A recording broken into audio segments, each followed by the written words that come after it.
Hey, um, welcome everyone to another Notional Pipe stream. Looks like Tagore is not going to be able to make it right away. He may be able to join later, we'll see. So you're going to be stuck with just me and just my voice and no, like, back and forth for now. Oh wait, no, I think he might be able to join now. Hello. Hey, Hey, I'm sorry. that is okay. Sorry, I am a touch late, but I guess are we live at this point? We are live right now. Okay, great. Well, I am sorry. I have just got slightly absent-minded and am running like a minute late. Sorry about that. Yeah, it's really not a problem, and we're I have plenty of stuff prepared anyway, so if you ever do like end up being late, it's not really a big deal. And also it's exactly the sort of thing I would probably do, so I can hardly complain. But anyway, I figured I would start off by asking a question which we got right off the bat by someone named Chris Smith, who says he may have to watch the stream later, and so he thanks us in advance. But let's start out, I think, by answering his question, because it certainly leads well, I think, into what we're going to show right now. He says, "Hey guys, I'm still not sure how ephemeral rig works in terms of rigging. Is it like a complementary system, I think, for Contour rig tools or other rig systems, or is completely independent? Thanks." So, okay, let me think about how to answer that. It is complementary. It's very complementary to Contour, actually. And I think the best way to describe it is that Contour is primarily about deformation, though it certainly has some control rigging features like its IK handles. And the ephemeral rig system is all about control. So you can have anything underneath the ephemeral system, and I think that what we're about to show on this stream will probably make that more evident. Actually, exactly what that means. But you can have any kind of deformation rig underneath the ephemeral system, being controlled by the ephemeral system. It doesn't have to be a contour rig, but makes things a lot easier if it is. And so you could say that it's complementary to almost any kind of deformation rigging. It's one of the things that I think is important about this way of looking at rigging, actually, is a clean separation of what aspects of the rig do what. Which I will just note, it's a little bit of a tangent, but I think it's worth noting, is not the same thing as a clean hierarchy separation. People do tend to, in rigging, conflate the idea of like discrete aspects of a rig, like your control rig being distinct from your deformation rig, as necessarily meaning entirely separate hierarchies, and that's not really what that means necessarily. I mean, that's one way to implement it. But it's about what aspects of your rig, it's about how the different parts of your rig relate to each other, and thinking about, let's see, I'm thinking about how best to describe this. What are the inputs and outputs each part of your rig needs? And so in the case of the ephemeral system, you can say we have these ephemeral controls, and they have a certain set of outputs that go to the rest of your rig. And how your rig interprets those aspects is up to your rig. It's not something the ephemeral system cares about. So hopefully that answers your question. It is a system that can basically be used on top of a pretty wide variety of different kinds of deformation rigs. There's really no particular limit to that, because there is a separation between this concept of the ephemeral rig controls, and then they have outputs to your rig, and your rig can choose to do whatever it chooses to do with your outputs, and that's sort of up to you. The ephemeral system doesn't make any judgments about what you're allowed to do with that. Does that make sense? Like, I know we have a few viewers, so maybe people can chime in. Yeah, Ryan, I mean, go right ahead. Ryan Craig says, "I always thought of the ephemeral as an animation technique, but it still might have above my head a bit. Is this something you will take over Contour too?" So let's see. I mean, it is primarily, in a sense, it's an animation. I mean, certainly, it necessitates a way of animating, right? It's all designed around a particular way of animating, but that, the ephemeral system's behavior, animation and rigging are completely tied together, right? That method of animation that's interpolationless, that allows you, to control poses very easily, is possible because of how the rig behaves in the ephemeral system. So there isn't like a clear separation between those things, I guess you could say. Yeah, and I think it's really implicit in everything that you just said, but Yeah. I probably good to just make it explicit that ephemeral rigging cannot be the sole thing that you're using to rig a character, because it's not concerned with deformation at Right. all, right? So something has to be deforming your character.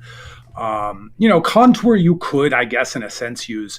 I mean, you still need some things other than contour, right? We're not going to build out all of the stuff that Maya has in terms of like other nodes because it's already there in Maya. But in theory, you could have a system like contour in a package that had a little bit of that other stuff, like to allow you to do some other kind of riggings. And it could be sort of a standalone rig, but it doesn't really have a theory of control rigging. So the two things are very complementary, but the ephemeral system works just as well with like standard Maya joints. I don't know about just as well, actually, because it works very well with contour, but it works with standard Maya joints. Well, what it is, and again, this is some of what I'm about to show today, right? It's that there are certain assumptions that the ephemeral system works very well with, especially the version of it that we've currently implemented, such as your rig can be stretched, right? That's pretty important. Now, you don't need contour to have a stretchy rig, right? You could make one yourself. It's so much easier to do with contour, though, and it's so much easier to sort of have some nice little handles to sort of pull that around, and that's like a basic feature that contour has. That's something that is just a lot easier to set that up with contour, and we're about to do that. So hopefully that will make it clear. Yes, with less further ado. That's right. So let's actually get started with that.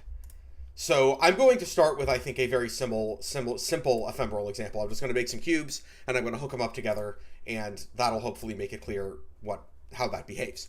There is one real caveat here, and it's very significant, which is that we have not yet implemented the UI for setting up ephemeral controls, which means that I'm going to be doing this entirely by command line. Now, when you're animating, that is definitely not true. I just popped up the ephemeral UI for animators, and that's definitely a UI. You're not expected to type anything into anything, right, in order to use it as an animator.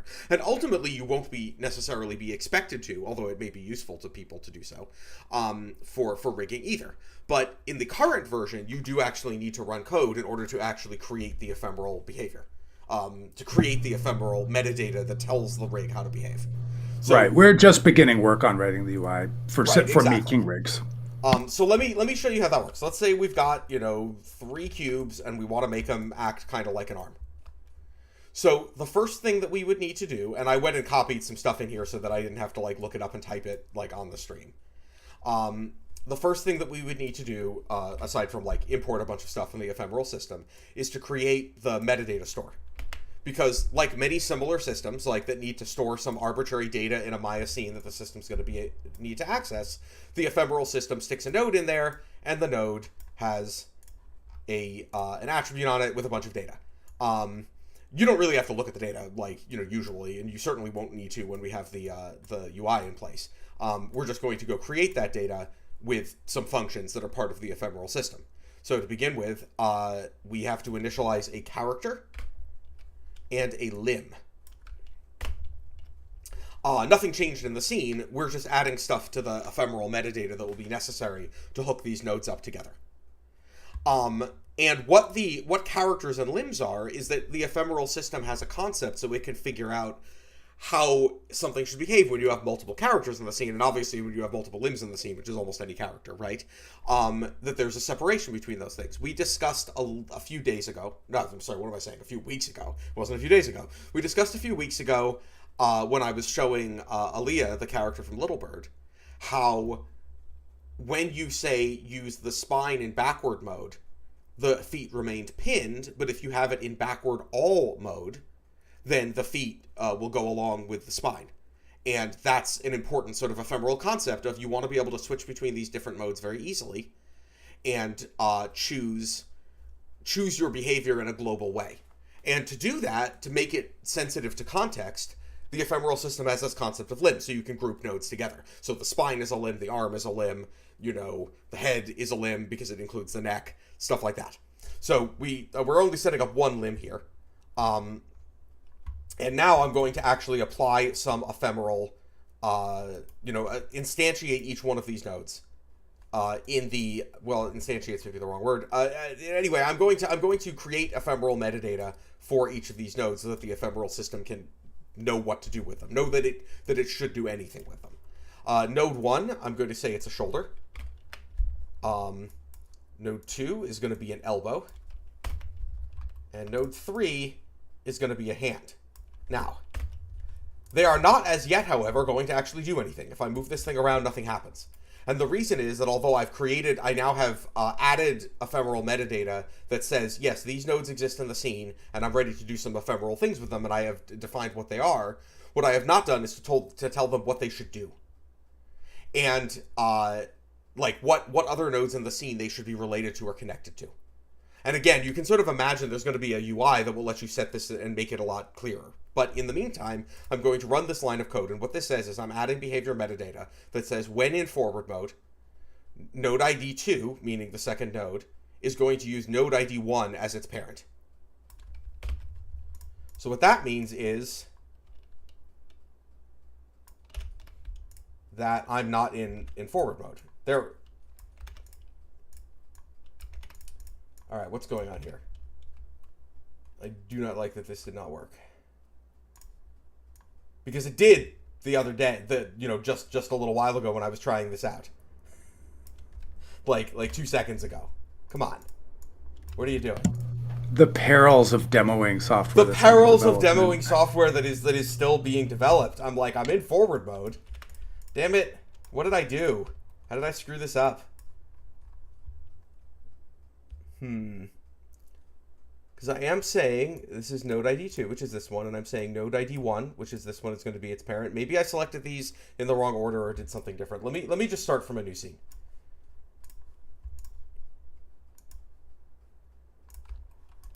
I swear, I knew this was going to happen. Yeah, I suspect selection, right? You've got that little bit where you're using the selected node, so probably have to be pretty careful about that. Yep, okay. Yeah, I'll bet you anything that's exactly what happened here. So anyway, I'm going to do this bit of it again. And then I'm going to say, yes, this one right here, this one is a shoulder. This one right here is an elbow. Because you can imagine if I had them in the wrong order or whatever, things would definitely not work as intended. This one's an elbow. And this one's a hand. Now. I don't know your elbow from your clearly shoulder. I must have selected them in the wrong order, because this is exactly what I expected to see, right?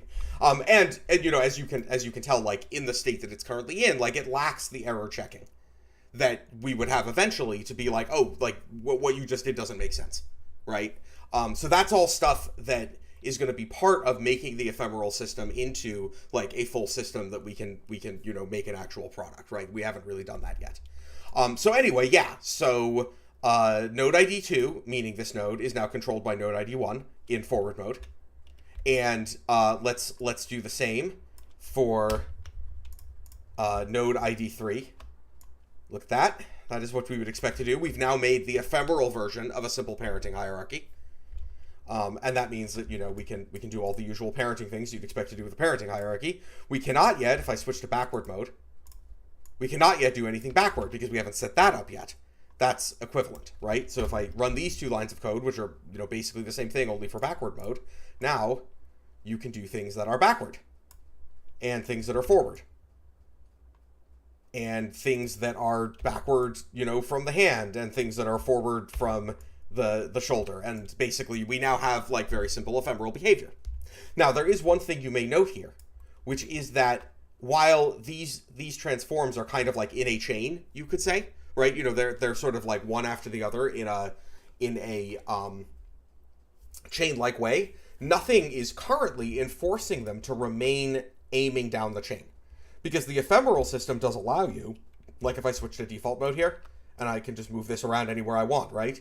It allows you to do stuff like that. It allows you to just sort of move stuff around sort of willy-nilly. And as a result, if you're not rotating this, in a sort of conventional rig, if you're doing FK and you're not allowed to translate things in a lot of cases in an FK hierarchy, then naturally things stay aligned to the chain. But the ephemeral system does not want to apply that kind of constraint. The ephemeral system wants to say, it's really okay to do this however you want, basically. Like you can translate anything and everything should still work and make sense. So for things where that makes sense, we also have this concept of a chain. And I can establish this chain using node ID 1, node ID 2, and node ID 3, like so. And once I start moving things around, it should probably be clear what this does.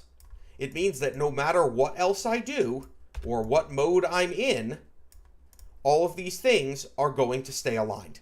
This is actually a very nice aspect of the sorts of things that the ephemeral system can do, because the behavior that I'm showing here already would be circular in a conventional rigging graph, right? I'm like, oh, I'm moving this thing around, and this shoulder, I'm moving my elbow around, my shoulder's aiming at it. But I can also move the shoulder around backwards from the elbow. Note that it remains aiming even while I am using it to rotate the shoulder backwards from it. The hand does not, because, well, you wouldn't want a hand to do that, right? You'd want the hand to be, freely rotatable if I, switch to a mode where I could rotate it and it's not backwards, so it's not affecting these two nodes. Right now we're in default. Everything will sort of work out regardless of what I do to it. And this is part of what we're talking about the rig. Currently, the underlying rig needs to be able to interpret something where the controls can transform around in any way that you want to. And that's not an ultimate requirement. It's a requirement of the current implementation because we haven't implemented anything in the ephemeral system to maintain like proportions. And if your rig can't handle stretchiness, then maintaining proportions is obviously a necessity. There's no particular reason you couldn't have the system maintain proportions. That's absolutely a feature we want. But it's one we haven't implemented yet because I'm using it for a lot of stretchy, cartoony rigging where maintaining proportions is really not the point, right? But it's worth noting that that's a thing, that's one way in which the ephemeral system's behavior differs really strongly from conventional rigging. In conventional rigging, the assumption is everything is kind of rigid, and you have to do a bunch of extra work if you want stretchiness to make sense in a conventional rig hierarchy. In the ephemeral system, it's kind of the opposite. Everything is sort of like, oh, you just pull things around and the ephemeral behavior will make sense of them. And we need to implement an additional thing to enforce proportions in order to actually make proportions, make it maintain some sort of proportions that you'd want to pass along to a more conventional rig. So that's really, I think, a kind of fundamental aspect of this, one that may be a little hard to get your head around until you get used to it. So I wanted to sort of stop for a second before I proceed further and say I've now gone through a bunch of kind of complicated concepts rather quickly. So I would like to throw it out to the group. What are you confused by what I just said? Because the answer is probably a bunch. Because of the fact that essentially the UI does not necessarily make these things clear at the moment because, well, there isn't one, right? So I'm going to wait for a second and see if people want to ask me questions before I proceed, because I do think this could be quite confusing.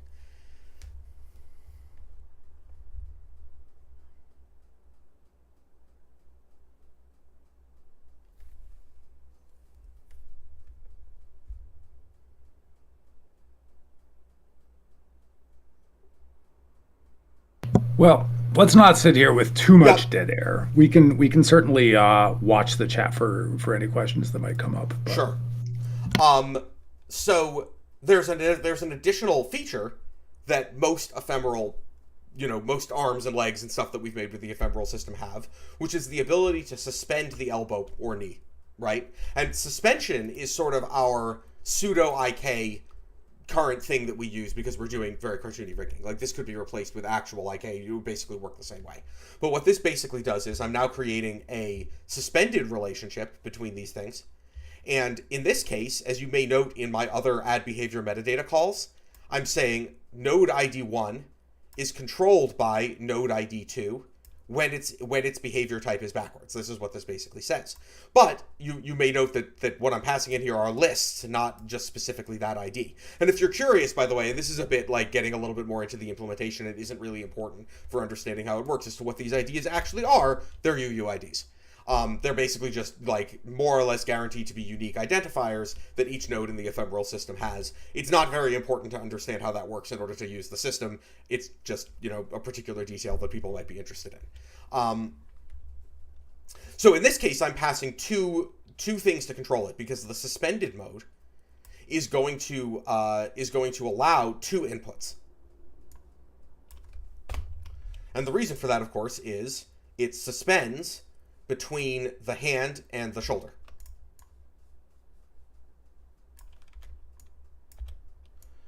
And so suspension in this case kind of acts as our pseudo IK, right? And this means we can pull this around however we want, and it will still remain sort of in between these two. But there is, as I said, no enforcement of proportions. It's all just sort of like very willy-nilly. In addition to which, when we go and create the metadata for these, when we initialize them, it also stores a default transformation for them, which is what we use when we zero things out. And so this is going to zero things out to their true 0 point if we do it to all of them at once. Or there may be cases in which you only want to zero out one aspect. This is actually one of the main ways that you can handle this question of proportions. So let's say that I took this transform here and I put it into default mode, and I didn't want it to be in default mode, I wanted it to be in free mode, and then I just sort of like bring it up here, right? It's up here, and it's way further away than we'd expect. If we don't use blend all modes, and we don't blend rotation and scale, and we do this in forward mode, so that, keeping in mind, this is again something we want the UI to make much more clear in the future, that in forward mode, the hand is parented to the elbow. Then if I zero it out its translation, it's just going to come back to basically its default distance from the elbow. So there's always a way to push things back to a canonical proportions, even though there's nothing that enforces proportions while you move stuff around. Essentially, what we will eventually do to have an option to enforce proportions is basically just going to be doing more or less what I did, only doing it all the time, while the ephemeral graph is evaluating as part of what it does. So, so I mean, we made like a pretty simple and basic thing here with 3 cubes, but we do get all of the ephemeral behavior where we're allowed to be forwards and backwards and suspended and moving everything around at once, and any of the other things that we sort of expect, all of these features that the ephemeral system gives you. Because essentially those features aren't so much things you need to explicitly install as what the system does in response to the behaviors you give it. If that makes sense. Again, I'm trying to be a little bit. I'm trying to communicate something that actually isn't that complicated in many ways once you get used to it, but is hard to talk about. It's hard to find the right words to convey what it means. I'd also like to point something out. Yes. And so I don't want to intrude on what you're doing, but I'd like to point out that RAF uses hotkeys to switch modes a lot. So a lot of the time when you see things like they're changing how they behave, it's because RAF is hitting a hotkey and modes are switching over in the left-hand side. If you watch the left-hand side very carefully, there's UI there to do it with the mouse, and it's changing as he hits the hotkeys too. But worth pointing that out. Absolutely worth pointing that out. Otherwise, this probably seems even more magical than it actually is. Right? Yeah. No. I am just sort of random. It just sort of picks something to do at random. But yeah. I am just sort of like I've got my fingers hovering over the keys, and I just I hit my fingers just know what they are, so I'm just constantly switching between things, which is certainly how the ephemeral system's intended to behave. It's intended to be something where you can just switch around how you're manipulating the character, basically on a whim, just by hitting a key, and that's all there is to it. And because I've been doing this for a while, right, my fingers just know what they are, and it sort of just happens. Right? I don't think very much about how I'm switching to different modes and what they're doing. I just do it. I just know what I want to do, and my finger hits the right key, and then I do it. And that's the kind of the workflow that I really hope for animators. Don't worry too much about configuring things. Just hit a key and go. So now it is time for us to actually do this to an actual character. As you may remember, we have this kind of weird thing, right? We did this. This is what we rigged up a few weeks ago, where we were doing the sort of the base contour. Here's how you contour rig a simple character example. And contour rigging that character, we ended up adding a bunch of control rig stuff, like some IK handles and stuff. I have, in this version, the thing ephemeral, I have removed all that stuff because we don't want it in the ephemeral system. And we're now going to start basically doing what you would need to do to take something like this and rig it ephemerally. And then we're going to, start actually posing it, and probably next week start animating it. So first of all, I should note, here's to sort of, this goes back to what we were saying when we were answering Ryan Craig's question, which is, what is it about Contour that makes it so effective with the ephemeral system? Well, again, currently, especially where you have an ephemeral system that does not impose any proportions on your character, the fact that you can do this with the Contour system already is, saves you an enormous amount of time. I could put the ephemeral system on a conventional joint structure, but I would need more joints, and I would need some rigging underneath it to be able to be like, well, these things can extend. And, not something that joints do naturally. You got to do that yourself, right? With Maya joints, it doesn't just happen the way it does with Contour.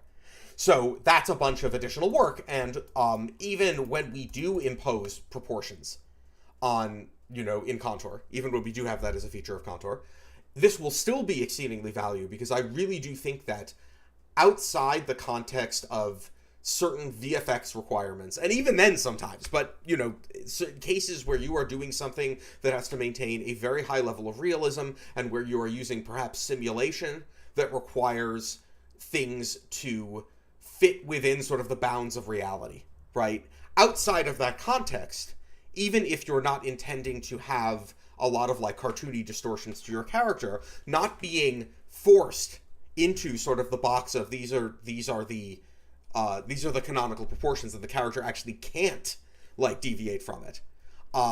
Is actually really important, right? Even if you're not doing particularly cartoony animation, you do want the ability to cheat. So having that ability as a default system of any rig you make, as you do with Contour, is going to be exceedingly effective as something that's underneath the ephemeral system.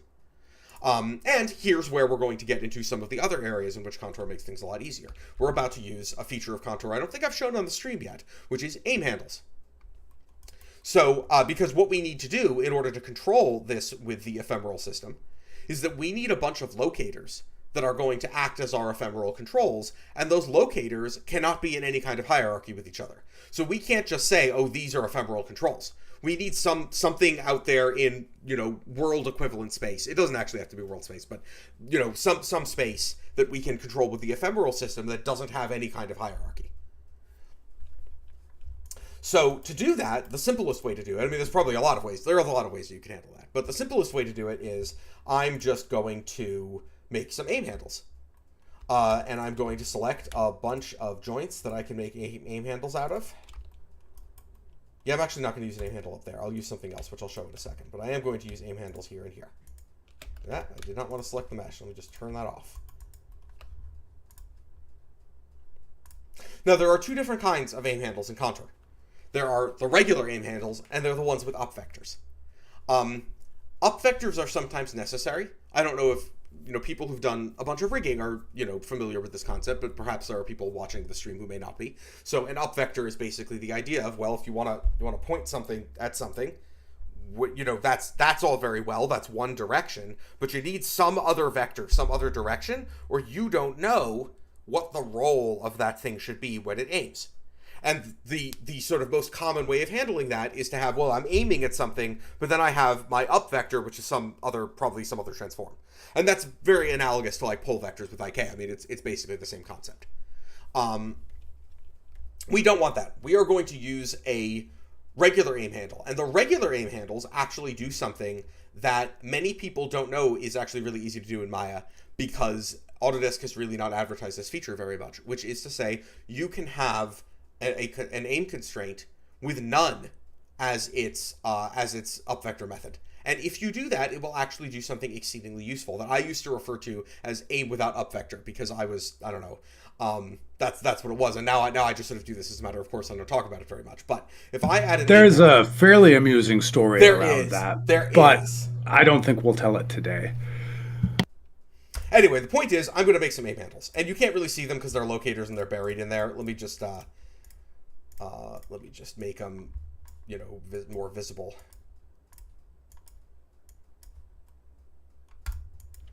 And, there you go. So here's the sort of thing that would make a good ephemeral control.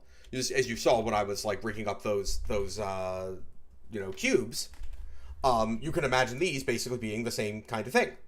I mean, I'll fix the wrist in a second. That needs an additional constraint or something. But basically, what this does is, as you may note, is it is aiming. Well, it isn't doing that one. I'll get back to that one in a second. But this should be. Yeah, see how this bone is actually aligned. The reason why the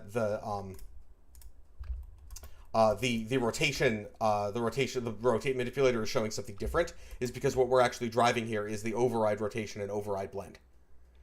So what the rotate manipulator is doing, actually that was a little silly of me. That doesn't actually show what's going on. What is going on though is that these things are all aligned properly when they're aimed. And it's doing so without an up vector. And what it's doing when it does that, and this is a little bit of a tangent from what we're doing here, but I think I'll just mention it really briefly, is that basically the idea is you have some transform, like you can, here, I'm going to make the transform like the rigging special handshake, right? It's XYZ. And it's like, I'm going to aim at some point, and instead of saying, okay, well, one of these vectors points at that point, and the other one points at some other point, it just says, what's the shortest rotation I need to make in order for one of my vectors to be pointing at that point, and I'm just going to make that shortest rotation in the end. This is actually exceedingly easy to do when you're using vectors and quaternions, and incredibly difficult to do when you're using Euler angles. Yes, the amusing story I was referring to earlier has to do with Raph figuring out how to do it with Euler angles, which I found a little baffling. Yep. And I was also like, axis angle just does this. So yeah, exactly. It's a little more involved than that, but yeah. Yeah, I mean, we can get to that story sometime. It is a funny story, and it was much earlier in my career when I understood many things less well than I do now, right? What I thought was really interesting about it is sort of the rigorness of it, because of course you'd have to do that as a rigger, right? I think that's actually how you figured it out, is that you rigged it before you knew it was in Maya, and you actually rigged it, and then I think Brian turned it into code but just did what you had rigged, which meant that it was this very complicated thing with Euler angles, and then it kind of turned out like actually like this is just an axis angle rotation, but which with a quaternion is basically a slurp. But yeah. Yep. But it is kind of funny because it does show you the lengths that riggers sometimes have to go to. Right. I mean, I literally basically had to reinvent, without realizing that's what I was doing, axis angle rotation by putting a bunch of transforms together. Like the fact that I even tried to you have to implement it using Euler rotations, right, which exactly. Obviously you can do. Any rotation can be represented with Euler angles, but it gets kind of hard sometimes. Yeah, but what do you do with them after that? That's the problem, right? Yeah, you can have any kind of rotation, but then you have to change it, right? So anyway, I'm going to make a contour orient so that, I'm moving, the hand doesn't get any kind of rotation. But then there's an additional thing that I need here, which is right now, while this is controlling the elbow perfectly well, I can move it up and down, and it'll be a good ephemeral control. What I'm not doing... Oh, so ignore this error. That actually has to do with the fact that it's benign. It has to do with the fact that the ephemeral system is active. So this is actually the ephemeral rotate manipulator, and it has no ephemeral behavior that it can do anything with right now. It's still going to work perfectly fine. We don't know why Maya decided to throw that error sometimes, but it's benign. Anyway, but the point is, when I'm rotating this thing around, you would expect the elbow to rotate with it, or at least that is usually how I do these cartoony characters, because one of the things I can do with the ephemeral system that I like is I can sort of take the elbow and shift it around in a way that conventional IK doesn't allow. However, right now, the aim doesn't actually do that. Like, the aim's not actually producing that effect. There's a pretty simple trick that we can use to do it, which is here's the well, actually it's not that one. It's underneath that one. Yeah, here we are. Here's the joint. Here's the aim constraint proxy, which is, what's getting created when we create that aim handle. I'm going to group both of them, keeping in mind it's perfectly okay in a contour joint chain to add additional transforms in the middle, and I'm just going to constrain that. I'll just use a regular old orient constraint. And I'm going to make sure to maintain offset. Yep. And now that all works properly. And it also can, be translated in whatever way you want. And that's the behavior that I want. And the reason for that is that it is changing the base orientation that aim is happening from. And I really shouldn't get into that so much, because that is a real tangent, even though I think it's kind of interesting. So I'll sort of leave that there and just say, yeah, this technique works. We can discuss later why it works if people want to.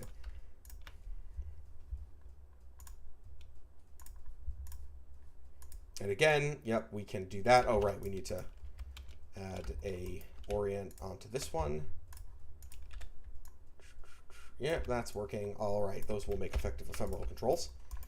And for these, I'm going to do something actually slightly different. I know I said I wouldn't use much ad hoc Python, but for this, I think it's pretty useful.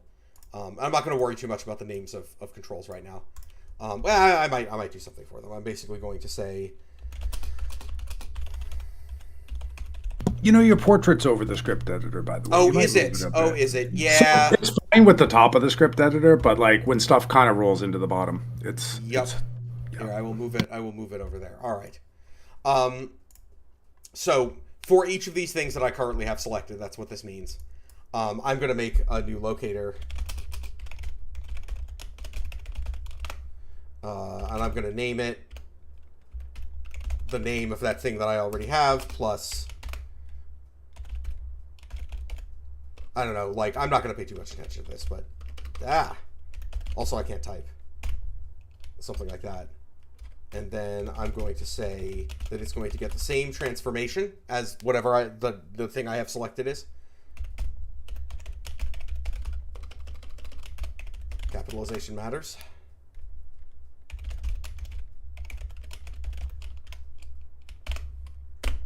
And then I'm just going to make a parent constraint. I mean, I might choose to do it a different way because parent constraints aren't that efficient, but right now that's probably the simplest thing. I'm just going to do that between locator and the item in question. That should give me 2 additional locators. And at least size those up. And those ones just translate that thing around, which, as you know, we've sort of discussed, actually works fine with contour. You can just sort of translate. I kind of want to fix that. That looks like I want to mess with the weights a little bit, but I don't want to focus on that right now.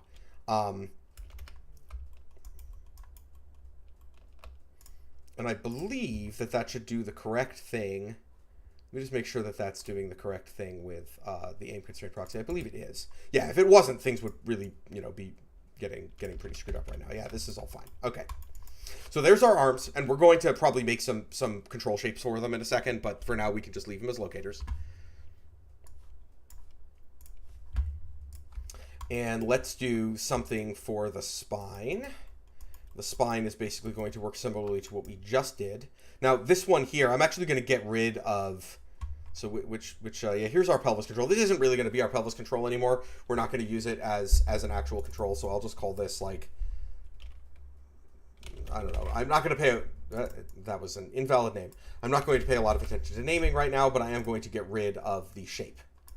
Because I do not want an extra shape when I'm about to make another shape. And the reason, again, for all of this is the ephemeral system requires a bunch of controls to all be in the same place in the hierarchy. So I have my clean separation here, and in this case it is also a separation in the hierarchy, although that concept does not require that specific thing. We have a clean separation here between what the ephemeral system is doing and what it's controlling. So here's our pelvis thing. We're going to basically say that's going to get a locator. And I'm going to take these as well, and I'm going to give them locators. We don't really need to do the aim for the spine because it doesn't really, it's, for the spine, those things can just kind of float around a bit. And, this would allow you to kind of do this. Note that these things are totally disconnected, and that's perfectly fine because the ephemeral system will be controlling the relationship between the shoulders and the the torso. Oh, speaking of which, these two need them as well because you want to rotate them from back here in the ephemeral system as well.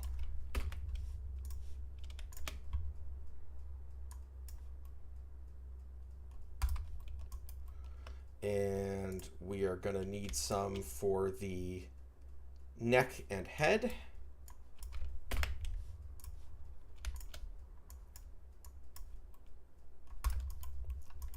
And let's do the legs now. Yeah, I want to do a...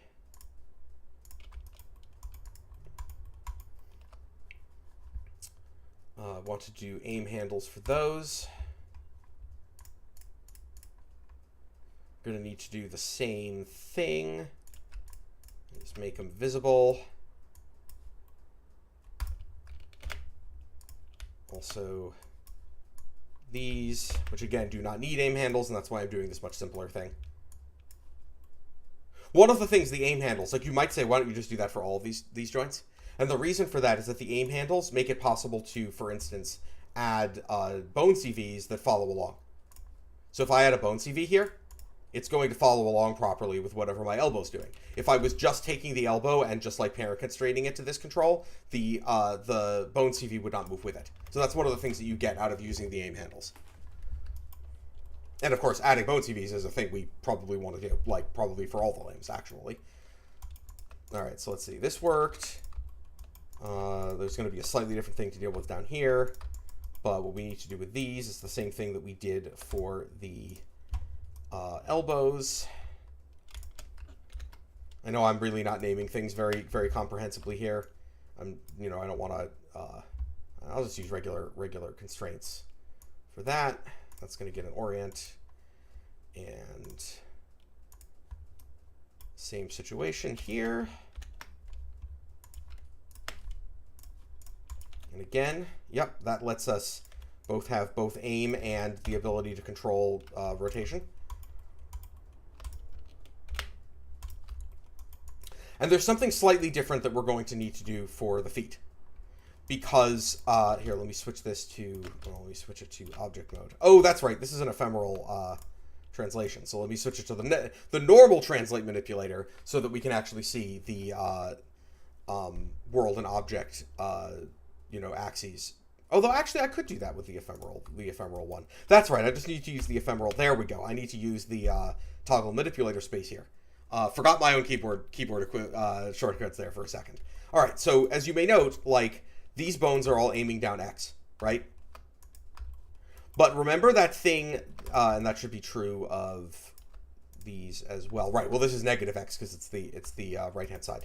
But remember that whole thing I was doing with the 3 cubes, where I was getting it to maintain tangency down the series of cubes, down the chain? So I need to do the same thing here, and I need to do it for the foot. And that means that although these are already correct, because look how it's aiming straight down the bone. So it's already maintained, it's got tangency, as it were, down the chain.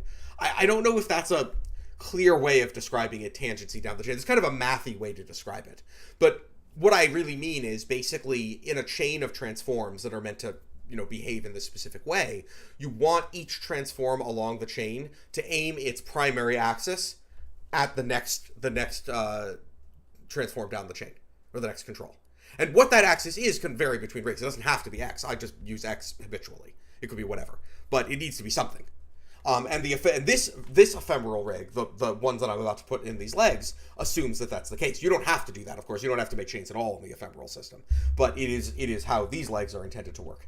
And what I'm about to do is not to, as you may recall, like to make this whole thing, I explicitly called like all the add behavior metadata stuff. For rigging this, I'm not going to do that because I have made myself convenience functions that call a bunch of this stuff, in a much more concise fashion. So, again, this will all be an actual UI that will be much more comprehensible in a release version. But for right now, yeah, this is all driven by code. This is all sort of command line. So, let's see. Where were we? Yeah, all right. So I was going to deal with this foot. So what we actually need here is we need this to be aiming at where the next control in line will be. And actually, let's go make some controls first, because basically that's what I'm going to be doing here, which is that I'm going to take the the sort of the ball of the foot and the toe, and I'm going to go make some controls out of it. And I'm going to make those a little larger. Kind of hard to do this with just one monitor. I'm really used to having two. This should do what you'd expect. Yep. That is exactly what I'd expect. And yeah, I can rotate it, so that's all fine. And that means that this control needs to aim its x-axis at this one, which of course is not what's happening right now. Right now it's aiming its x-axis straight down. So I'm going to do a kind of a cheap solution for this, which I always dislike doing, but it works and it's easy to show, which is I'm actually going to generate and then delete a constraint, which is kind of evil, but because you're like making extra stuff in the scene just to move something around. But it's the fastest and simplest way that I can show to do this, so it's probably fine. But anyway, what I'm saying here is, so it is the x-axis that we want to aim, right? So that's 1 on the x-axis. Note that world up type is none, which again, this makes it an actual, sort of angle axis aim, where it's just going to find the shortest path instead of messing around trying to figure out what the up vector should be. I always prefer that when I can avoid having an up vector, or a pull vector for that matter. I always prefer it because it always introduces complexity. Anyway, doink, now it's aiming in the right direction. And now I go delete the constraint. This is why I hate this. Like, it hurts me. It hurts my soul. I'll live, but, somehow. And let's do the same thing here, only this time, keep in mind that we're talking about something here where the x-axis is aiming in the opposite direction. And the reason for that is that when you flip things from one side of the body to the other, you go, and here we can actually see this on the contour chains. We can see that this one's bone axis is the x-axis, and this one is the negative x-axis. Blah blah blah. This is the negative x-axis, which is apparently a tongue twister. And the result of that is that if we're going to aim something down the chain, we don't aim the x-axis at it. We aim the negative x-axis at it. Oh God, Dr. Seuss would have liked that, I think. There we go. If I didn't get this right, it will be immediately obvious when we try to apply the ephemeral system to it and things start flipping out. And then I'll feel very embarrassed.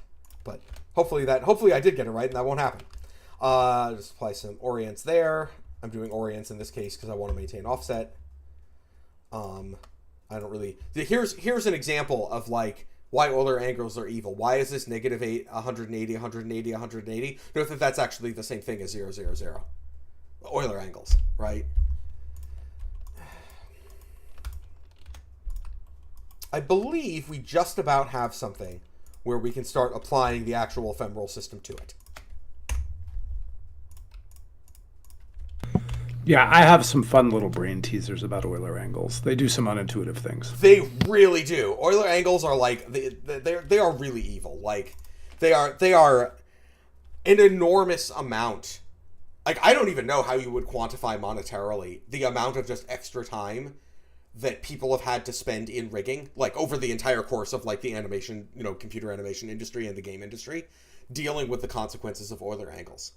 I would not be surprised if it was in the millions and millions of dollars. Right, like over of course, huge numbers of companies over huge. I would be surprised if we're only in the millions and millions of dollars, but we're talking about a lot of time. And we are talking about a lot of time, yes. Euler angles are evil and they should be done away with. They should be staked. I don't know. Euler angles have their uses, but being limited to Euler angles is kind of a problem. All right. No, you're right. If you're animating a wheel, Euler angles are actually pretty useful, but we're not animating wheels. Anyway, now note that what we have here, I mean, here's basically a set of controls that are ready to be ephemeral, is that they are all at the same level of the hierarchy. And you know what? I am actually going to go name them now. So I have a whole rant about when naming matters in rigs and when naming doesn't matter. It actually kind of matters here.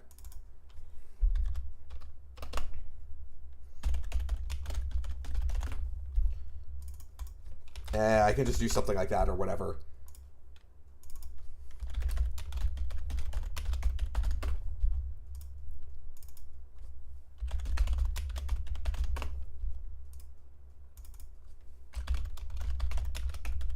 Or I'll just call this spine 2 or something.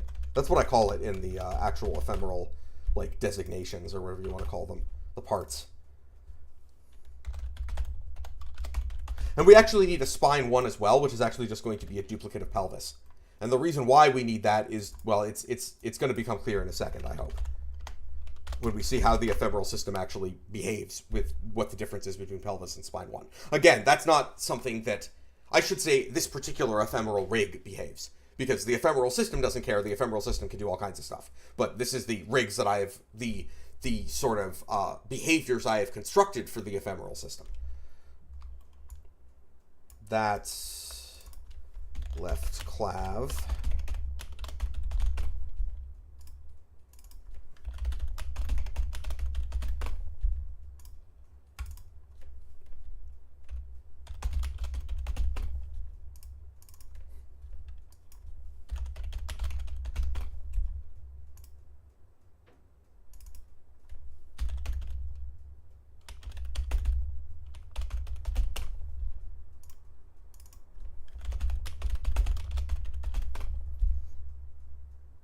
I don't know if I should call those thighs. I'm going with a joint naming scheme here, probably. Whatever, it doesn't matter. Like this is gonna be ball.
I'm just going to close a bunch of this stuff that doesn't need to be open anymore.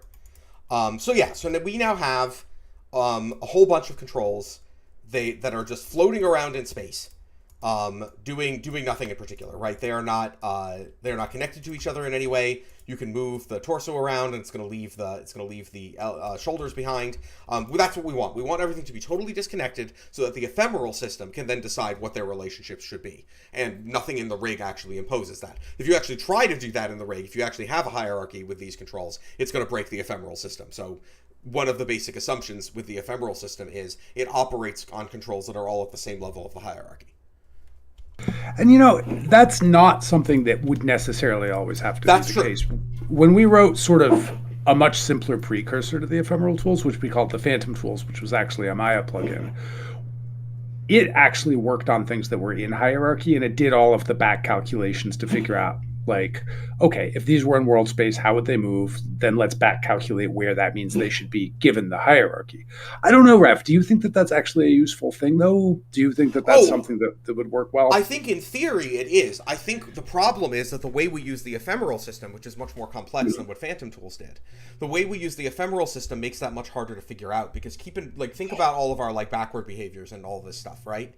If you were doing that, you'd be producing, when you would actually define that behavior, I think you would end up with some actual circular weirdness in the Maya graph, maybe, or you would at least have to do a lot to disentangle that. Imagine you've got an elbow and you're rotating the elbow, and the ephemeral system's telling the shoulder to move around.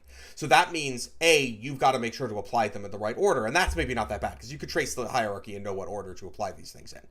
But also, you've got to undo a bunch of stuff that the hierarchy is going to be naturally doing. Like, you rotate the elbow and then it's going to move the hand, but maybe it shouldn't have.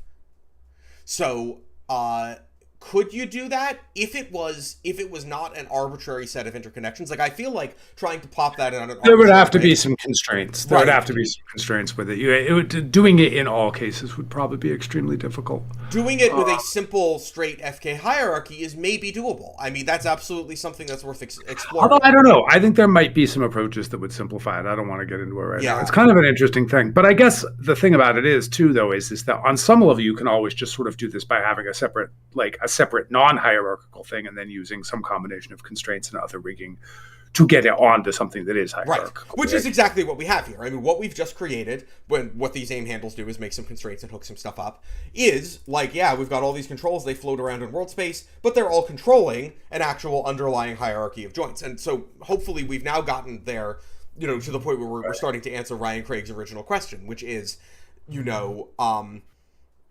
or actually also Chris Smith's question, really. They both sort of bear on this, which is basically these things here are what the ephemeral system is going to be controlling. They are going to, by means of constraints or whatever other means you want, going to be controlling this other hierarchy, which is your actual deformation rig. And you can think of, these have outputs, which are basically their matrices, right? Or their translation values, or whatever you're using to drive your stuff, right? These have outputs. And those outputs are the interface between your ephemeral controls and the rest of your rig.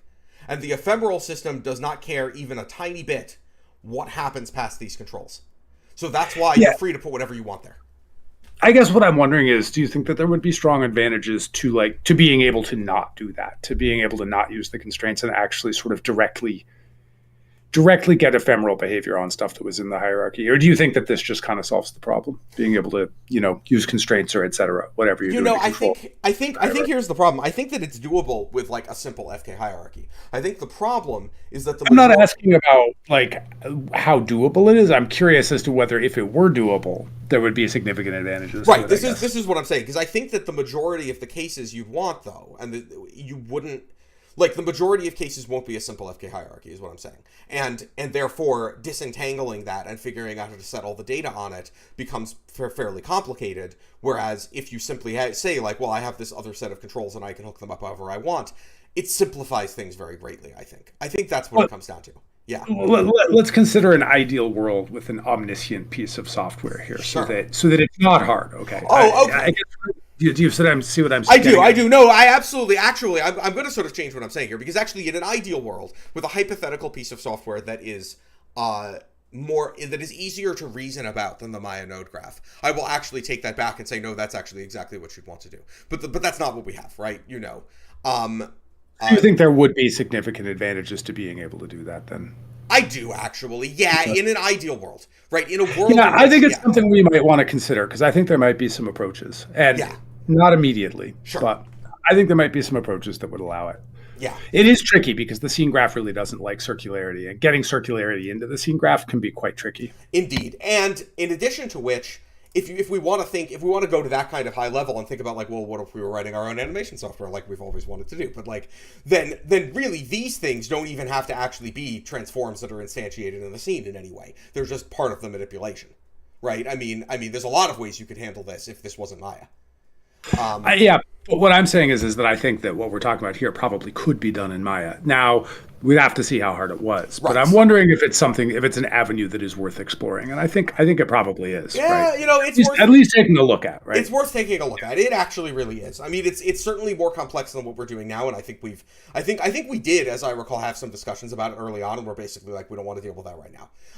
But maybe it's time to sort of start thinking about that a little bit. It certainly would make some aspects of things easier. Oh yeah, I mean, I at least want to kind of have it in my back pocket. I mean, I think that the main thing to do is like get a working complete system with a UI that works. That's like right. this. I think that's kind of the most that's the first step, right? But it does seem like, because I remember doing it with the Phantom tools. It's obviously simpler with the Phantom tools, but it always did. I remember when you were first talking about this system, and it was like everything's in world space. I was like, that was a bit of a head scratcher, and I've kind of come to understand that now. I've been like, okay, but it does bother me a little bit. It's a little bit of a limitation. It isn't really the ideal circumstance. It's true, actually. It's just that we are fighting the node graph doing what we're doing here, and so that constrains us in some ways. Are we ever fighting? Fighting the node graph? We're fighting. Yeah, the amount of work that has actually gone into being able to fight the node graph and not have everything just fly to pieces is actually pretty tremendous. Yep. So you're about to see like one of the things that necessitates, actually. So first of all, let's make our metadata and our character, and then we will make a spine. Now, like I said, you could go through and individually set the behavior metadata for like each of these things, and once there's a UI, that might be a little easier to do than it is right now, right? Nevertheless, we still don't want to do that. And even when there is a UI, probably a lot of the time you'd want to use presets, right? And so that's what these things basically are. They're presets. So I'm basically going to select pelvis, spine 1, spine 2, spine 3. And I'm going to make that into a spine. And what that means is that now it will act like an ephemeral spine, albeit nothing else is coming along with it. We'll get to that bit. But like, yeah, I can do it in forward. I can do it in backward. That's some ephemeral behavior right there. Even if the rest of the character isn't coming with it. We'll just ignore that for the moment. Let's do the left arm.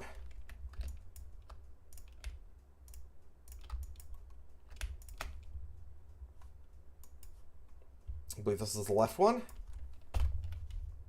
And we should now be getting ephemeral behavior on the arm, and we are. All right. Now we just got to do the rest of them. It's the right arm.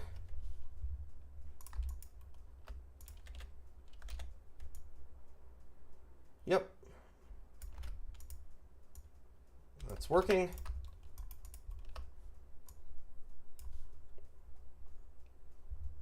What do we hear? Ah, yes. Let's see if I screwed up that leg aim thing. Possibly I did, and this is going to freak out. We'll find out.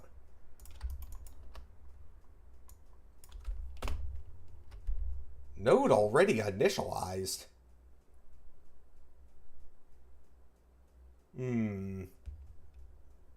I must have selected something in the wrong order.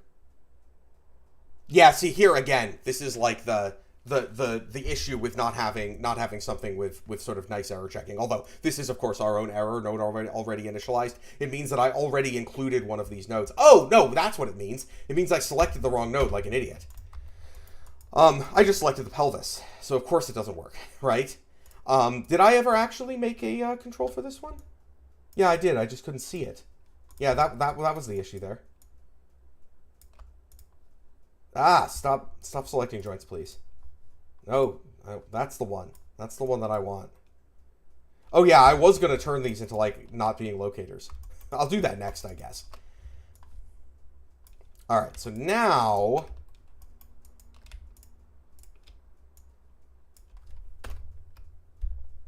Yeah, okay. 1 second.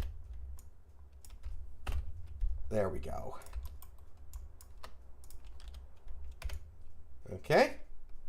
Getting the right behavior there.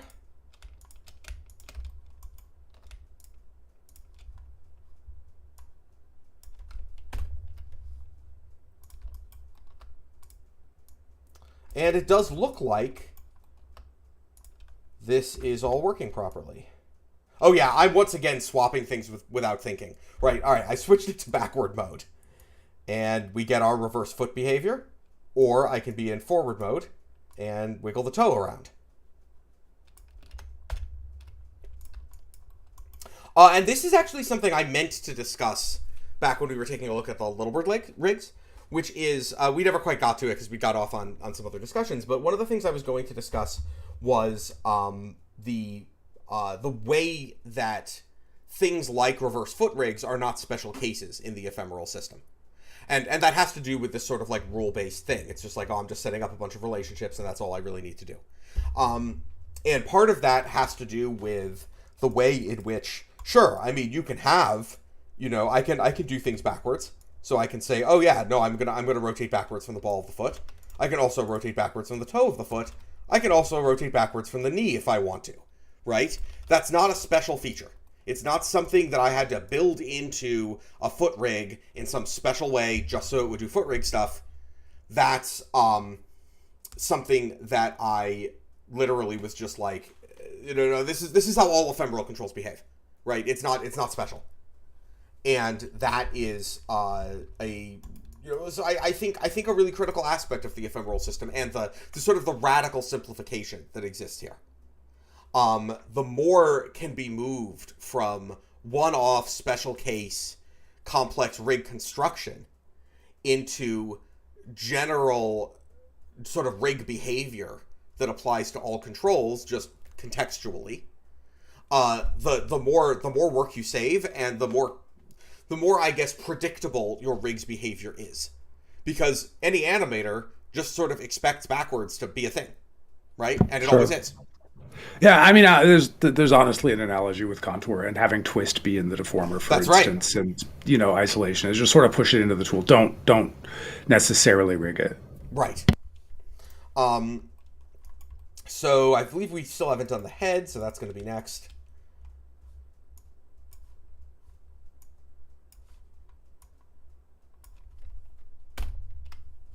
And that should work probably. Yeah. Oh, I was doing backwards. There we go. And the head certainly seems to be doing what it should. Note that, and this again has to do with the chain behavior. So here's something that you don't typically see in conventional rigs, right? So it is not unusual, I mean, especially for a cartoony rig, to be able to translate the head. But when you do, the neck will stay put. But here it does not. It changes to always maintain, like we were talking about with chains, aiming down sort of the chain, right? And that means that there is no... So here's a really important bit, I think, actually. In the ephemeral system, there is no difference between doing, doing like this and this. Yeah.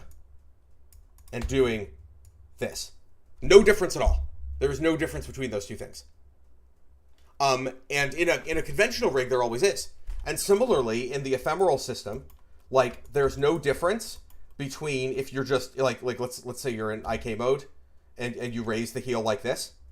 There's no difference between doing that and rotating it back from here, and then extending it out a little bit. There's no difference between those things. They're the same thing, effectively. You just get at it in different ways. Now, one thing you may have noted here, and here's another example of, like, you know, this isn't a system I'd put into production tomorrow. Note that after a certain point, undo fails.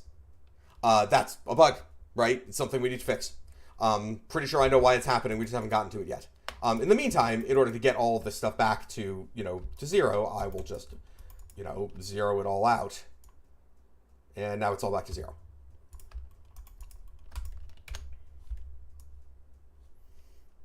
And then finally, here's our remaining thing that we need to do. Which is, we have some controls here that are not ephemeral. They are static controls. They don't have ephemeral behavior. They are in conventional hierarchies. And in terms of manipulation, we don't actually care what they do very much, right? The ephemeral system doesn't do anything with them on manipulation. You can just rotate them around like normal because they're just, ephemeral controls. They're not ephemeral controls. They're just static controls. They're just regular old transforms in Maya. They don't have any special ephemeral anything.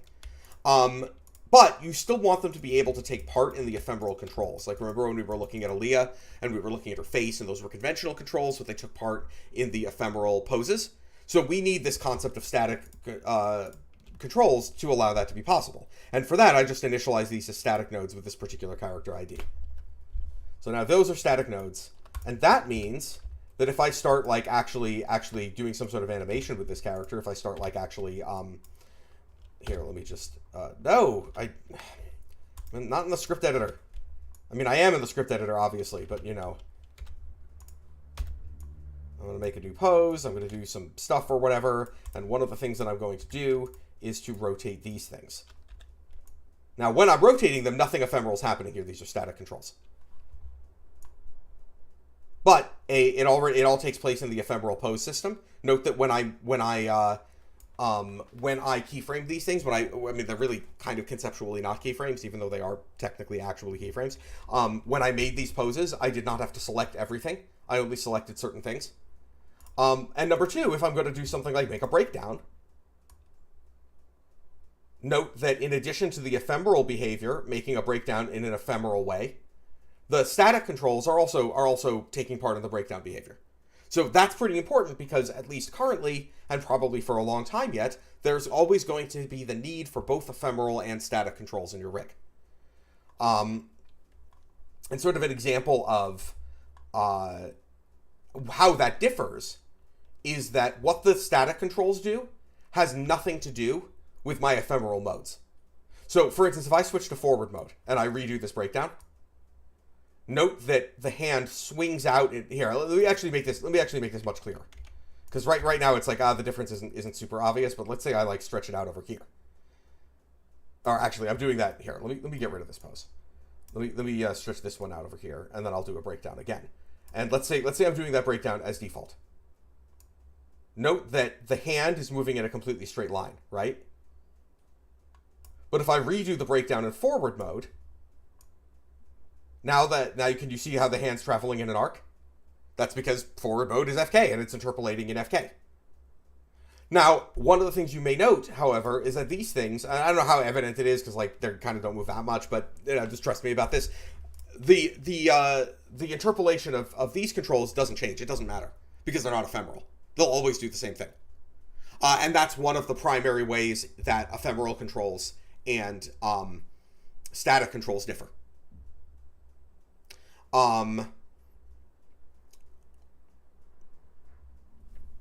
I guess I have now gotten to the point where I kind of want to throw it out there again and be like, is this making sense to you guys? I'm kind of throwing a lot of conceptual stuff out there. Yeah, and just in general, at any time, if things aren't making sense, feel free, chime in the chat, and we will stop and answer questions. But I think we can. I'm watching the chat, so if there No, are questions, totally. So I can just move on from there. So let's see. So we've now done that, and here's something else that we kind of want to do though. And this is not really about the ephemeral system itself exactly, but it is something that I think is pretty important, which is controls that can effectively display the that can show their orientation, because a lot of conventional controls that people will add to things don't. But here's one way in which an ephemeral control differs. So let's say I go back to default mode so that I can just sort of translate this around however I want. And here, if we want to see like the pseudo IK again, like this is the pseudo IK, right? No bend, it doesn't matter how close I make these things, no bend will happen unless I make it happen. And once it has happened, it's going to stay that way indefinitely no matter what I do, right? And so for a cartoony character, I actually really like this. But for a lot of characters, this is clearly not appropriate. So we do need to implement like actual IK, which really won't change how you would set this up with the ephemeral system. It's just going to be like a different option for what you can tell controls to do. Use suspension or use IK basically. So I think maybe the next thing to do, right? I was gonna show these controls, right? Because if we turn this here, one of the things that means we can do is that we can actually twist this. So IK, conventional IK, you rotate plane IK solver specifically, which is usually what people use on ARMs and stuff. Will doesn't really let you do that. It keeps everything on this plane. That's how rotate plane IK works. One of the nice things about the pseudo IK is you can do that stuff if you want to. But the flip side of that is, it's not necessarily obvious, especially with a character whose arm is just basically a tube like this, but even in other cases, like you could put the elbow on top of the arm and maybe not realize that you did it. So one of the things that I usually like to do when doing this kind of very flexible rig, this isn't just true for the ephemeral system, but it's true for other kinds of rigs too, but it is often true in the ephemeral system, is that I want to make controls that'll make it obvious what direction they're pointing. So, I'm just going to zero everything out, and then I'm going to delete all of these poses. And keep in mind, once again, like this is part of how the ephemeral pose system works. I did not, animators often, you think about this as either you got to select everything every time you want to make a change to the timing of every control, you got to select everything, or you might use character sets or something, which are kind of awkward and have a lot of sort of weird caveats. The ephemeral pose system uses a combination of like some of our internal ephemeral stuff and a fairly little known Maya feature called keying groups to enforce poses. So no matter what I do, if I go here and I change something and I hit S to make a pose, note that that pose exists for every single control. If I go and move that to a different frame, that happened on every single control, including the static ones. One of the really important aspects of how you animate with an ephemeral system is poses are poses, right? The unit of animation, the thing you manipulate is the pose. And therefore, anything you do to sort of break apart, like what happens on what frame, is going to sort of break that model and is going to make things much harder to think about. And everything we want to do with the ephemeral system is things aren't hard to think about, right? You want to make things easy to think about.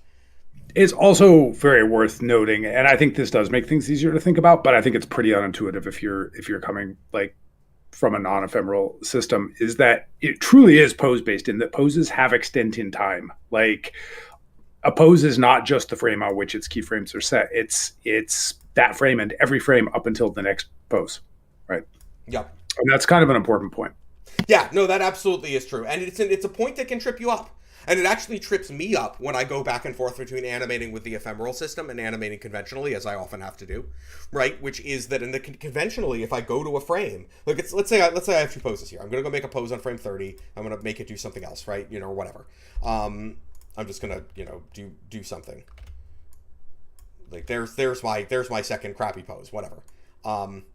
And what I'm going to be doing is I go to frame 20 and I'm like, oh, I want to like manipulate something some other way, right?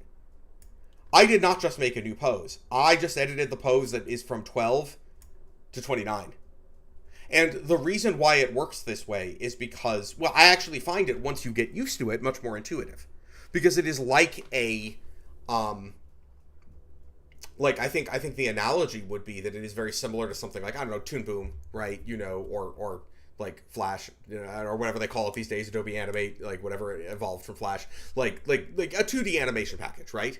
If you draw something and you're watching it and you're scrubbing around in the timeline and you're looking at a drawing and you pick up your pen and you do something to it, what happens? Does it make a new drawing? No, you're just editing the drawing you're looking at. And so the connection between, and this is sort of a philosophical thing that goes back to like why why the pose blending works the way it does. Like I've sort of talked about that again back when we were looking at Aaliyah. I was like, the reason why I don't have separate options for hands, each hand, say, in terms of how it responds to pose blends, is I always want to be reacting to what I'm actually seeing, not making changes that don't have any visible effect. Like, say, switching the hand to some other mode and then it sort of guessing what I think it's going to do when I pull on the slider. I want to be reacting to something that's happening. And so when I go to a pose, I see a pose on screen, and I edit something, I want to be editing the pose I am looking at. I do not care what frame it's currently on. I just want to edit what I see. But the problem is, of course, because it does not work that way in conventional rigging or with Maya in general, because of that fact, it is very, very easy to get confused and go to frame 20 and be like, oh, I think I probably had, because this is unlike either if you don't have auto keying on, or if you do, in either case, the behavior is totally dissimilar to what we have here. So it definitely takes some getting used to, but once you get used to it, I find it much more intuitive. So anyway, where were we? We were talking about something next. What were we talking about? Like, what was the next direction that where we left off when I went off on the tangent? I'm sorry, it's been a long day. And I think the stream is getting pretty close to being done, so I want to sort of figure out like what things I want to discuss. Fit in there. Mm-hmm. We're probably going to devote another stream, probably next stream, to the ephemeral system, right? Oh, yes, we have not gotten to the point of even really animating. Oh yeah, no, we're not animating. Like I didn't really expect us to, because there was so much to go over. Okay. No, sure. I figured I'd start animating stuff like next stream. Oh, that's right. I was gonna make these controls like look a little nicer. So yeah, let me get everything back to 0, and let me like just delete that. And right, I was talking about the fact that because you can change this, I want a control type. I don't want to just put a circle on this. I want to have it be something that indicates its direction. Like, and in this case, the direction is -x, I believe. Oh, sorry, -z is like sort of the thing that points the elbow direction that I might want to indicate. And so, something that I might do for that, for instance, would be like I'd make a circle, and I'd probably increase the number of verts a whole lot, not verts, CVs. And I'm gonna make it like 20 or something, and then I'm gonna take this one in the back. Is that one right in the back? I don't know. Let's take a look from the top view and make it stick out like this, something like that. And like actually, I think what would be sort of make it kind of squarish. Can I do symmetry with this? And it's got to be in object space if I do. Oh, it is in object space, but it's not working. Oh, it is working, actually. Yeah, okay. So to make this kind of a squarish thing. I don't know. I'm not going to spend a whole lot of time doing this on stream, But, like, this is something like this, The control might look vaguely similar to this kind of thing.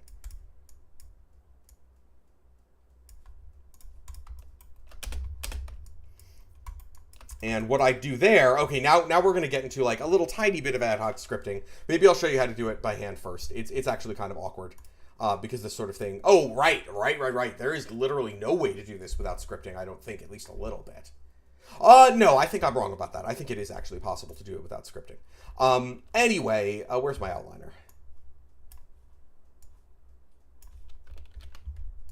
I'm going to hide one of them. I need to duplicate it because I'm about to, parent and then delete it. Let's take a look at our shapes. We'll get this NURB circle shape 2 that I just made. I'm going to parent it to this, but I need some specific options to do that, which I normally would script, but I think you might be able to do it through here. No, you actually can't. Wow. It is actually impossible to do this by any means but code. All right, then. In that case, I'm going to do like this. I think it'll just use my selection if I don't tell it to do anything else. I'm going to tell it that relative equals true, but also that shapes equals true, something that appears to not exist in the GUI anywhere. Invalid, is it, that, no, shapes is a, or is it shape? Is it shape equals true? Yeah, that's what it is.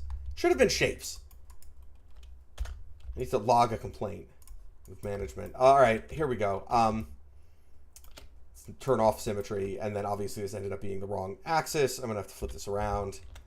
I'm gonna do like kind of a silly thing with the tools.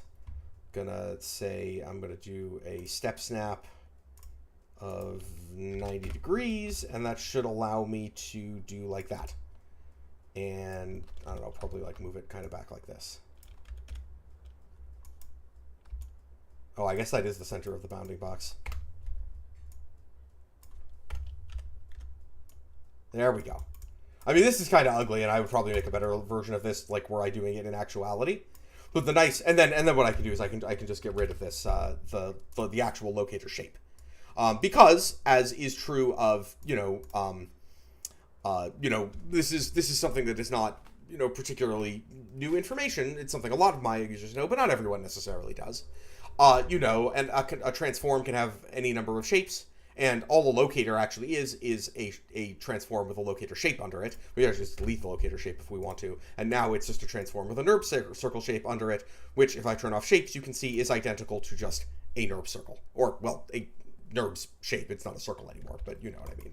And so now, the nice thing about this is that if I'm pulling this around, yeah, see, I need to use the actual ephemeral move control. There we go. If I am pulling this around, I can see where that elbow's pointing. Right now, for this, it's probably not pointing where I want it to be pointing.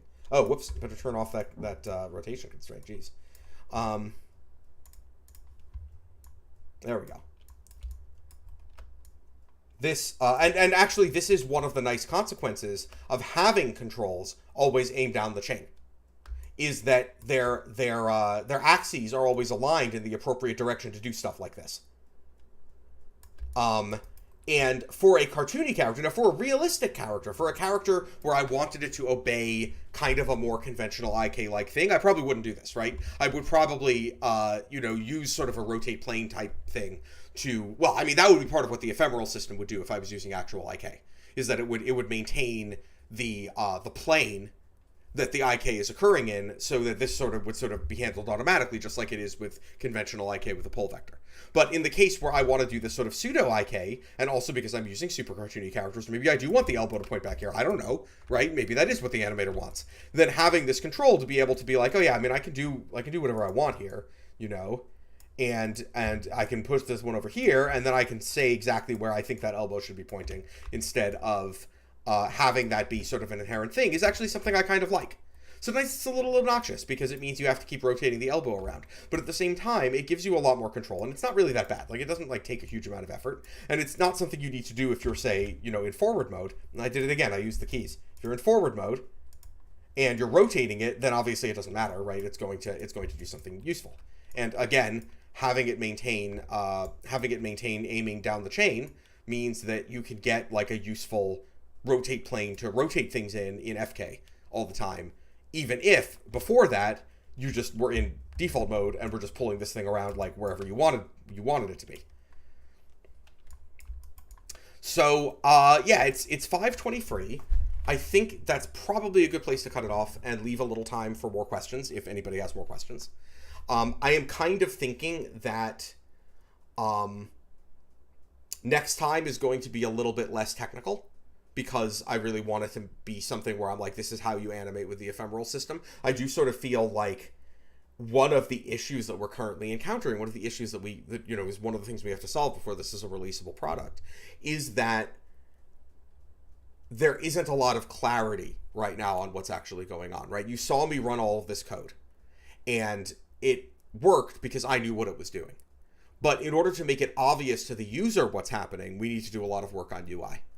And so that's going to be a really critical aspect. On the other hand, aside from the question of what the connectivity is, because that is something that we want to have more UI around, like maybe do color coding for these controls or something. Aside from that issue, the animator side of things is like very well developed in terms of what the GUI is and what you can do with it. And making it fairly clear like what options are actually available and what's going on, and like what manipulator you have selected and which one of these sliders you're pulling, and like all of this stuff, and like what the behavior is going to be is a lot clearer. So my hope is that we are able to basically get, probably, hopefully pretty soon, building of rigs to the same level of clarity and the same level of like, you don't actually need to know Python to do this, right? Make it something people could just sort of pick up and, as long as they're following certain rules, and certainly there are certain rules where if you break them, this will not work, right? That, the controls have to be at the same place in the hierarchy. Although, again, it doesn't necessarily mean world space. I could, for instance, take these ephemeral controls, parent them to the character root, and move the character root around, and that would all work fine. And that's not ephemeral behavior, the thing that I just did there. It's changing the space that the ephemeral controls are under. So it's not actually that they need to be in world space, just that they all need to be in the same space, which is pretty important if, for instance, you have this character like riding in a plane or something, or any number of other situations where you might want to have something that's a platform, as it were, that's conventionally keyframed. Which is a pretty common case, right? You've got a character in a vehicle, or you've got a character like, where the character and the camera are all parented to something else that's moving through the world. Like, there's all kinds of stuff you might want to do, right? And it can do all of that stuff. It is only the ephemeral controls themselves that must always be in the same space. So yeah, I would like to throw it up there to viewers and say, hopefully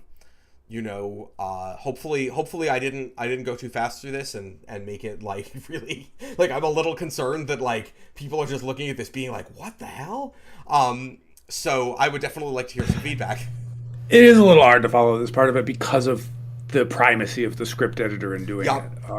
I would say, though, a lot of things like that, what you're talking about, though, are things that are, in a sense, part of the UI design in that, or at least the user interaction design, right. In that they shouldn't allow you to do that, right? They should say, they should be like, like right now, we're just sort of like, we don't really make a point of doing an enormous amount of error checking, right? Essentially because this is still under development. But it is absolutely true. Like, probably when we start an operation, we should have something that before it even starts checks to see if they're all on the same hierarchy, and if they're not, throws up its hands and says, no, you can't do this.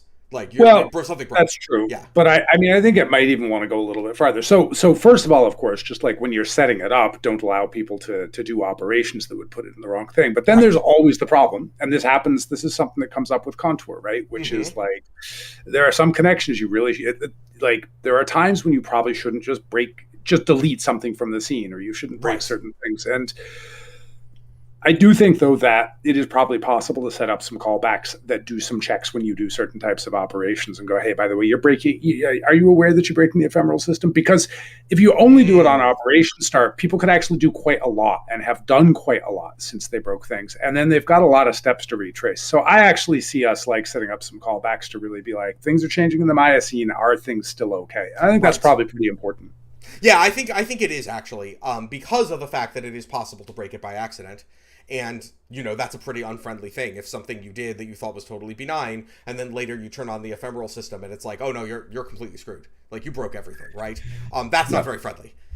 And the other thing is, it's funny because we've talked about this a little bit. In some ways, the ephemeral system, like Raph and I think about things a little bit differently because he tends to think in particulars, right? Because characters are kind of particular and they tend to have arms and they tend to have legs. And I'm a programmer. I don't want to think about arms and legs. I want to think about like these extremely abstract things that like arms and legs happen to embody. And so but there's a flip side, which is I think we could go in the other direction from that abstractness. And I think getting more of that abstractness in would be good because it would be nice to let people define their own body parts, for instance, and define their own limb types.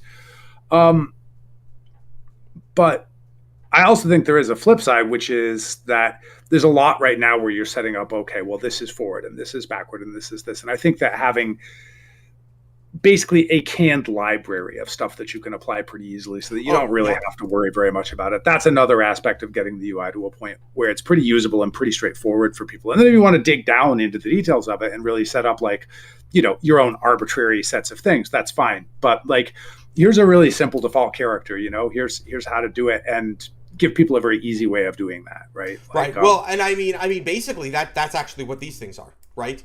This is like at the very lowest level being like, make me some ephemeral node data and like I'm telling it exactly what the behavior data is, right? That's what this is. Whereas these are presets. This is like, it makes a leg metadata with these leg nodes and, it knows what to do. So it's already kind I of think works they like can that. It's be just it needs to be made much more flexible and evident, right? Like right, much and I think clearer. they can be boxed up even. I think they can be boxed up even a little bit more to the point of just like being very fast. If your character is conventional, like I think there's Right. almost something wizard like that we could do, where you just like boom, boom, boom, boom, boom, Oh yeah, boom, boom, like boom, select boom. all your character Yeah. nodes in some particular order or some other way of indicating what's what, and boom, you're done. You have an ephemeral rig. Yeah, that's Yeah. absolutely like I think that So, would be how it should work actually. so I think that I think that this is mostly a UI challenge to make this clearer, Yep. and then there is the challenge of like, we've also talked about this of properly coloring controls, et cetera, like that, so that you can see how stuff's flowing and what's controlling what, and Yep, like and that's having a that's good visual presentation I of think it. having good visual presentation is going to be really key actually because that I think for animators so far at least I think that's been the biggest stumbling block is that it's just like for me it's but even I screw it up sometimes, right? Even if I forget what mode I'm in, like it's pretty second nature to be like, oh, I'm in forward mode, so I kind of know what's going to happen. And once you use the system for a while, it does become kind of second nature, but that makes it harder to learn than it ought to be, right? And even once you do kind of understand it, it's like, well, I mean, yes, but right, um, even if you do understand it, you could easily like make a mistake or just forget what mode you're in or forget what your character's set up to do, right? So it is, I think, gonna be really important to make that visually more clear. Color coding's probably the way to do it. I do kind of wish. Or we could have like an auditory one where like it played a perfect fifth if you were in forward mode. Sure. No. I kind of one of the things that I kind of wish was true is I kind of wish that it was less of a production to do like custom locators in Maya. Because this is a really good case, I think, for having like just as we did with like TSM3 and stuff, like having little things that overlay that might have little arrows or other things indicating what relationships are. This would be a really good case for that. And actually, yeah. It's worth looking into doing that. It pretty much requires a plugin, right? Well, it definitely requires a plugin. B, like we've always had. I mean, I remember us having endless trouble with that and performance. So TSM3. that was the other thing Yeah. I was going to say is that I'd like to see how far along they are with improving the performance there. So there's a little bit of history here, and this is something you can see in Contour, where we have a thing that actually like not just hides all of the contour nodes, because of course the contour stuff is all custom locators, right? Right. These are custom locators, but if you want speed out of your rig, you actually have to get rid of them. And we right, it's not enough to hide like, them, in fact, and that's not us. That's a Maya thing. Like whatever they're doing with their own locators is not the same thing that they're giving us to allow us to make custom locators. Their locators are fast, ours are slow. We've talked to people internally, and it's not just a mistake we're making. But when we talk to people internally, they were saying that they were going to improve that, and that it was improved in their dev branch, and that was quite a while ago. I'd like to see this like is a good point. What is the performance like in 2023, right? Because that's actually a really good point. They may very well have fixed this, or at least improved it a lot. One thing that I remember thinking had an interesting approach to this is there's actually a guy I've actually been in a little bit of contact with him lately. He did a version, I think it was called Puppeteer, that was very much based off of Richard Leaco's workflow. Where he was sort of, in a lot of ways, it's very conceptually similar to the ephemeral system. You're establishing relationships between things that are ad hoc. No, in that case, they're being actually established in the Maya scene instead of being like this other entire method of rig evaluation. So it works quite differently and it lets you do different things, right? It's not going to let you do like this kind of stuff where you can just fly around between modes, especially in a longer shot. However, I do really kind of like the way he approached UI.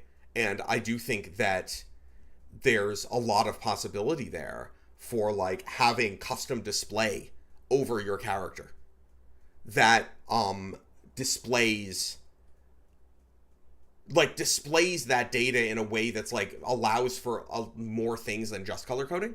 And that could mean a lot of things. Like I'm not saying that we should do it the way he's doing it, obviously. But I am saying that I think there's a possibility there for a much wider set of like a much richer set of information being seen by the user. And it's just kind of too bad that that's such a pain, because in addition to all the performance issues, as I recall, it's also just a pain. It is. I mean, VP2 is not the most straightforward system to program for, but we've done a fair bit of it at this point. Like, if we had to do a lot more of it, we'd get better at it. I suppose that's true. It's definitely doable, and probably could build some abstractions over it too that might make it a little bit, sort of like AZ nodes, but for Sure. the which is an internal library we have, but for that, just from the design point of view of it, it's the kind of thing that I think works very well if you get it right, but that's not always easy to get right. But it can be very valuable, I think, if you do. Yeah, that's absolutely true. I mean, having that kind of full control, because the other possibility is, all your controls are NURBS curves. Pretty normal there, like lots of controls are, right? All your controls are NURBS curves, and you get to change their color, and that's relative. I mean, that's pretty easy, right? We change the color of a NURBS curve, but I do really feel like that's not quite enough information. Yeah, well, I mean, you could have both options, and you could start off with the NURBS curve option, because it's one of those things. It's a nice to have thing, but I would say like I think we have like a working system that would be very useful to people without that. So, oh yes, no, it's not. So that's definitely what we're going to focus on first. Sure. But yeah, no, I think in the long run, there's a lot of very powerful stuff that could be done with that kind of thing. And the thing about it is, VP2 is kind of it's a funny API. It's not the most straightforward thing in the world, but it does allow you to do a lot of things that you simply could never ever have done in VP1, right? Oh yeah, like for it's sure. Definitely. Yeah. It's very nice to have VP2 there to be able to do this kind of stuff now. Yeah, it is like it is a mixed blessing, but overall, yeah, no, I mean, I'm certainly glad we have VP2 and not VP1. I mean, VP1, as I recall, was a little easier to deal with in some respects, but it was much easier to deal with. Right, it was wrote OpenGL, right? Right. It was much easier to deal with, but then the number of things. Like, how do you even decide what's in front of things? You don't even have the ability to do depth sorting, or there's just a lot of stuff you can't do if you just have these isolated GL calls that have no relationship with anything else that's happening. Like, there's just a lot of stuff you can't do. Yeah. Yeah, I mean, VP2 is imperfect, but it was certainly better than what came before it. So anyway, I think, it is after 5:30, so it's about time for me to wrap up. Hopefully this was helpful. It was a little bit, probably a little bit confusing. And again, like, feel free to, like, ask me questions, and if after the stream, like you guys can get in touch with me too. I'm not always good about responding to emails, and I apologize for that if anybody is emailing me, but I try to be. But the next time I think we are going to start animating this character ephemerally. That should be a lot clearer, I think, because in part because it has an actual UI, right? Yeah.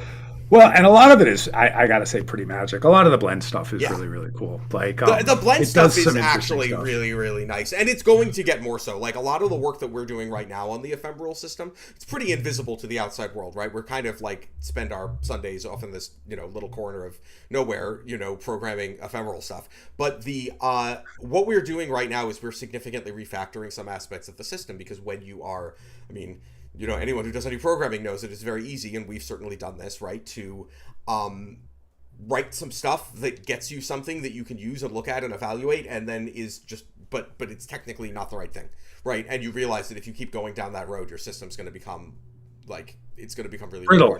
Very right? Brittle and very hard to modify. So a lot of things are going to become easier given what we're doing. But I mean, one of the things that is really neat about looking at stuff like this without interpolation, without that kind of stuff, is that it allows you to apply a lot of modifiers to things. And yes. I think the analogy that I make a lot is, and I make this actually with Contour too, in terms of like spatially, I tend to think about a lot of things in this way, is that they're basically signals. And just like digital music is a signal, it's a bunch of samples. When you're dealing with space, it's a little more complicated, because the samples in your digital signal and music are really just numbers. They're scalars. When you're dealing in space, you're really dealing with vectors, but you can still treat them the same way. And I guess I don't want to get too technical about it, but it's a little bit like you can take, you can have an effects chain. If you play guitar, you have guitar pedals, or you have rack mounted effects or whatever, but you are putting a signal through these things. And because the signal is always the same thing, it's always very uniform, right? It's always the same thing.